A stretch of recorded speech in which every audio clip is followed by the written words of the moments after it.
তৃণমূলের যে এই অত্যাচার এবার মুক্তি মিলবে? মুক্তি মিলবে বলতে আমাদের এখানে মানে আমি রাজনীতি যতটুকু আমি বুঝেছি সেখানে দিক দিয়ে দেখতে গেলে তৃণমূলের যে বাড়বাড়ন্ত যে কিছু আমি যে ঘরানায় থেকে মানুষ অতটা রাজনীতির মানে ক্ষেত্র কীরকম বা কীরকম বৃদ্ধি কীরকম মানে কমতি সেই জিনিসটা আমি অত বুঝি না। তবে এখানে এই রাজনীতির ভূমিতে এসে সন্দেশখালির মাটিতে এসে আমি এইটুকুতে দেখেছি যে তৃণমূলের প্রচুর বাড়বাড়ন্ত। তো সেখানে দাঁড়িয়ে এই যে আজকের বর্তমান যে ঘটনা ঘটছে সন্দেশখালিতে, তো এই বিভিন্ন রাজনীতির মুখপাত্র বলুন বিভিন্ন রাজনীতির মানুষজন আসছে, তো সেখানে দাঁড়িয়ে আমি বলতে পারি যে তৃণমূল যাবে এটা সম্পূর্ণ মানুষের উপর নির্ভর করে, এই যে সাধারণ মানুষ যারা আন্দোলন করছে।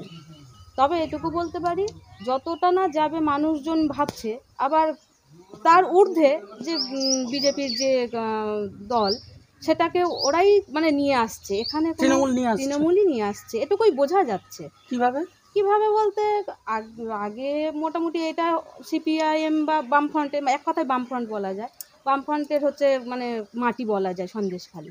এবার সেখান থেকে আগে কি কংগ্রেস ছিল কি আমি অত বলতে পারবো না ইতিহাসের কথা।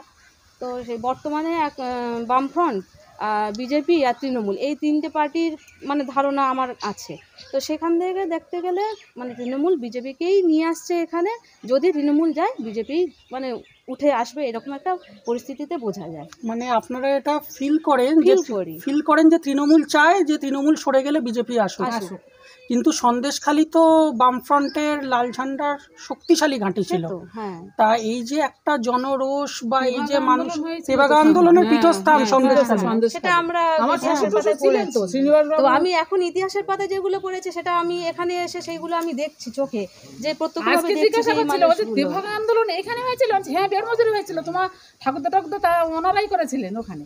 তাহলে তেভাগা আন্দোলন সিপিআই এর নেতৃত্বে মানে রাজ্য কাঁপানো দেশ কাঁপানো আন্দোলন লাল ঝান্ডা, সেই দিক দিয়ে দেখতে গেলে সেখানে লাল ঝান্ডা ফিরে আসবে তো নাকি কি? অবশ্যই একটা দিন আছে, সেই সময় মানুষ হাড়ে হাড়ে টেরও পাবে যে যতই তৃণমূল রাজত্ব করুক আর বিজেপি আসুক, একটা না একটা দিন মানুষ সেই মর্মে বুঝবে যে তাদের শিরায় শিরায় যেটুকু রক্তবিন্দু থাকুক, সিপিআই বা বামফ্রন্ট বলুন বা ফরওয়ার্ড ব্লক যাই কিছু বলুন না কেন, মানে বামফ্রন্টের যে রীতিনীতি যেটা ছিল সেটা ফিরে আসবে, এটাই আমার ধারণা। অনেক ভরসা নিয়ে যাচ্ছি, খুব দারুণ লাগলো কথা বলে।